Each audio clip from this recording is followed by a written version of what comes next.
नमस्कार, आप सभी को 75वें गणतंत्र दिवस की बहुत बहुत शुभकामनाएं। आपके साथ में हूं दिव्या। रुक करते हैं खबरों की ओर।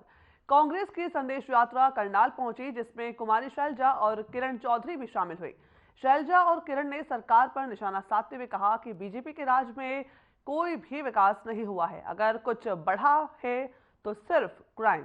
इस मौके पर कुमारी शैलजा ने कांग्रेस में चल रही गुटबाजी पर जवाब देते हुए कहा कि अगर कोई संगठन या संस्था भी होती है तो उसमें भी अलग अलग पद होते हैं और सभी लोग अपने दायित्वों के हिसाब से कार्य करते हैं।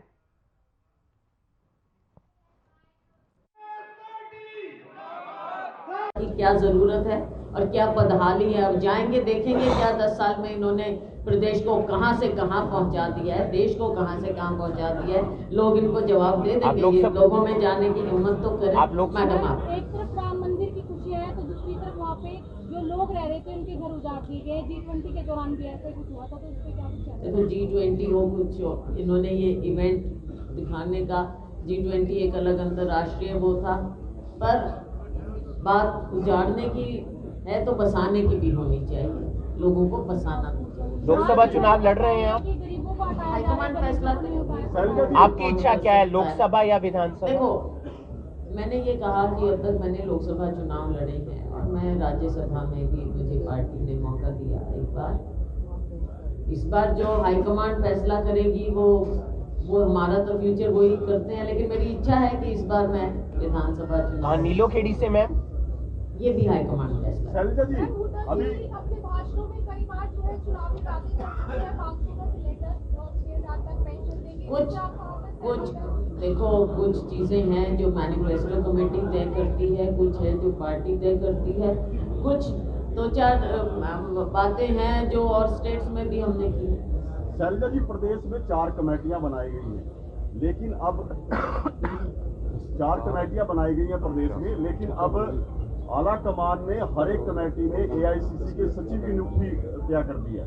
क्या जो प्रदेश के नेता हैं, मैंने देखा 2 दिन पहले है, AICC के सचिव जो हैं इन 4 कमेटी में रहेंगे। क्या आप लोगों के बीच सामंजस्य नहीं है? सचिव कौन है? AICC सचिव कौन है? जो भी उनका नाम नहीं डिक्लेयर किया गया, इन्होंने जो है वो लेटर इश्यू कर दिया गया है। अच्छा, मैंने कुछ देखा नहीं, ऐसे क्यों? मैं अशोक तंवर ने जो बीजेपी ज्वाइन की, आप कैसे देखते हैं इसको?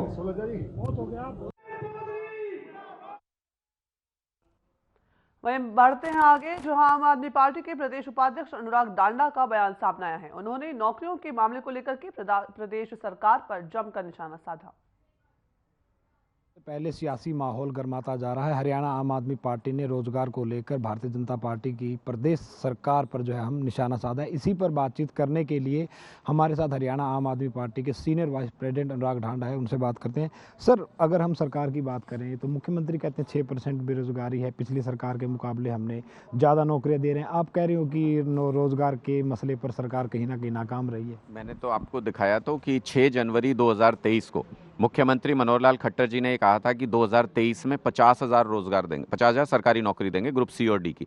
मैं तो ये कह रहा हूँ कि 50,000 तो ज़्यादा हो जाएंगी, हो सकता है गिनती ना आए, हमको उतना ना गिन पाएँ।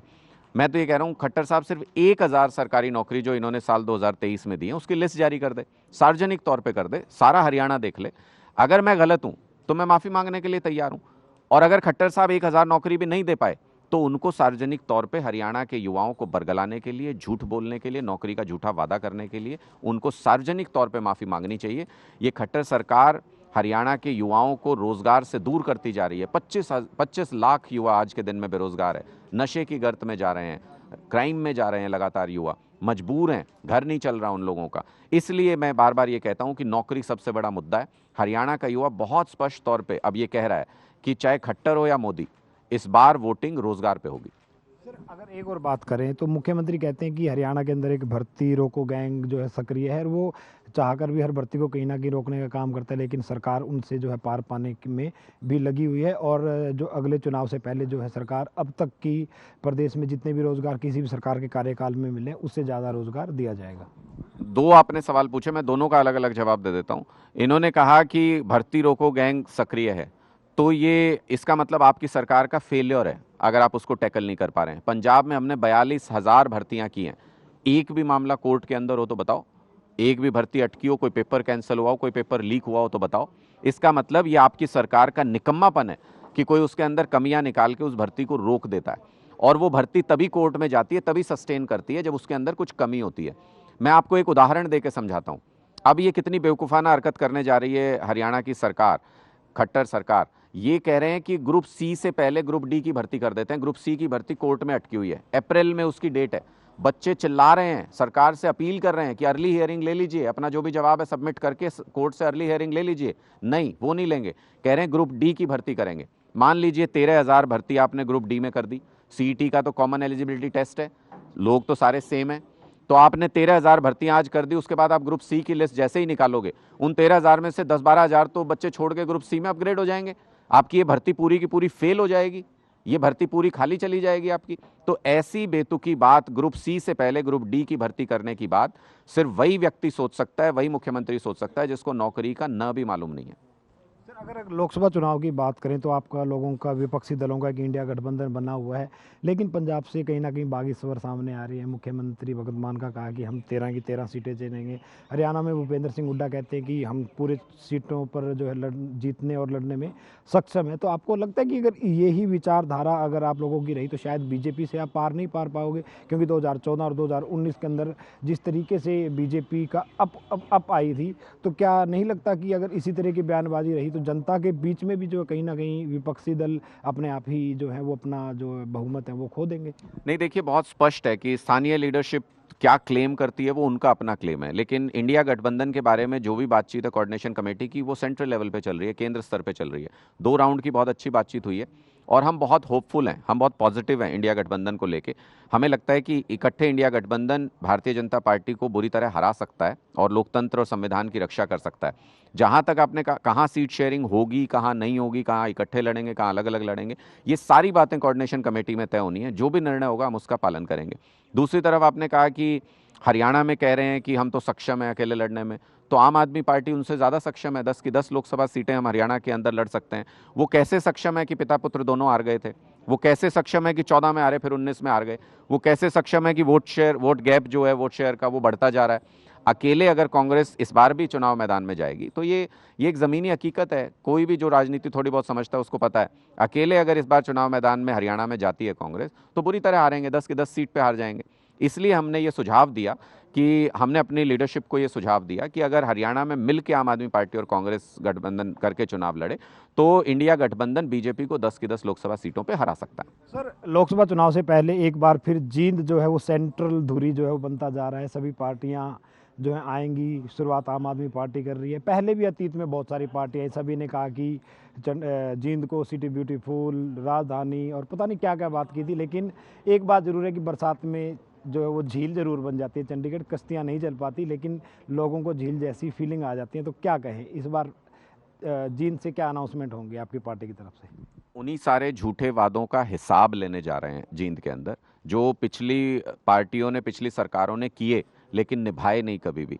जींद सेंट्रल प्लेस पड़ता है, हरियाणा के दिल की तरह है, और इसलिए जब महासभा करनी थी हमको पूरे हरियाणा की तो हमने उस जगह को चुना। वहाँ पे पहली बार ऐसी अद्भुत रैली होने जा रही है हरियाणा के अंदर। किसी पार्टी ने 57 साल में शायद ऐसी अद्भुत रैली नहीं की होगी कि हरियाणा के एक एक गांव से, 7,000 गांव और 1,000 वार्ड, हरियाणा के एक एक गांव से लोग इसमें प्रतिनिधित्व करने के लिए आएंगे। मिनी हरियाणा इकट्ठा होगा जींद के अंदर, और जब मिनी हरियाणा इकट्ठा होगा तो उसमें बदलाव की आवाज़ को बुलंद करेंगे अरविंद केजरीवाल जी और भगवंत मान जी, और सब लोग अपने अपने गाँव में वो संदेश लेके जाएंगे, बदलाव का आगाज़ होगा। तो ये थे हमारे साथ हरियाणा आम आदमी पार्टी के सीनियर वाइस प्रेसिडेंट अनुराग ढांडा, जिनका कहना था कि जो हरियाणा के अंदर बेरोजगारी का एक बड़ा मसला है और कहीं ना कहीं सरकार जो दावे करती है उन पर वो खरी नहीं उतरती है। साथ ही जींद रैली को भी उन्होंने ऐतिहासिक होने वाली बताया है। चंडीगढ़ से हर खबर के लिए ओपी शर्मा। चलिए खबरों में आगे बढ़ते हैं, जहां नशे पर लगाम लगाने के लिए अम्बाला पुलिस कोई भी कसर नहीं छोड़ रही है। आए दिन नशा तस्करों को गिरफ्तार किया जा रहा है। ताज़ा मामला अम्बाला के मुलाना इलाके से सामने आया है, जहां पर हरियाणा राज्य नारकोटिक कंट्रोल ब्यूरो की अम्बाला यूनिट ने 22.40 ग्राम हेरोइन सहित एक आरोपी को गिरफ्तार किया है। बता दें कि आरोपी कुरुक्षेत्र का रहने वाला है। पुलिस ने गुप्त सूचना के आधार पर कार्रवाई करते हुए आरोपी को गिरफ्तार किया। इस बारे में ज्यादा जानकारी देते हुए एएसआई संदीप कुमार ने बताया कि उनकी टीम अंबाला जगाधरी रोड पर तैनात थी। इस बीच उन्हें गुप्त सूचना मिली कि जिला कुरुक्षेत्र का रहने वाला राहुल मादक पदार्थ की तस्करी के लिए जाएगा। इस बीच पुलिस ने नाकाबंदी करके आरोपी को गिरफ्तार किया। जो हमारा हरियाणा राज्य नारकोटिक कंट्रोल ब्यूरो का विभाग है, उसके जो प्रमुख हैं श्री ओपी सिंह जी, हमारे माननीय एडीजीपी साहब, वह हमारे पुलिस अधीक्षक श्री शशांक सावंत जी, वह श्री अनिल कुमार यादव जी, और हमारे उप पुलिस अधीक्षक हैं श्री जगवीर सिंह जी, और हमारे यूनिट अंबाला के इंचार्ज हैं इंस्पेक्टर सतवीर सिंह जी के नेतृत्व में यह नशा तस्करों पर लगातार प्रहार किया जा रहा है। इसी कड़ी को आगे बढ़ाते हुए आज हमने मलाड़ा बस स्टैंड से एक नशा तस्कर है राहुल पुत्र नरेश कुमार वासी अजराना कला को 22.40 मिलीग्राम हेरोइन चिट्टा में गिरफ्तार किया है। और ये खुद भी नशे का एडिक्ट है। ये दिल्ली से, जो पूछताछ में सामने बात आई है, दिल्ली से लाता था और यहाँ पे अपने खुद पीता भी था, उसी में से बेचता था। तो जिन को ये बेचता है, आगे कार्रवाई करते हुए जैसे भी तफ्तीश बढ़ेगी, सबको सलाखों के पीछे नशा तस्करों को अंदर दिया जाएगा, भेजा जाएगा। Okay sir, thank you.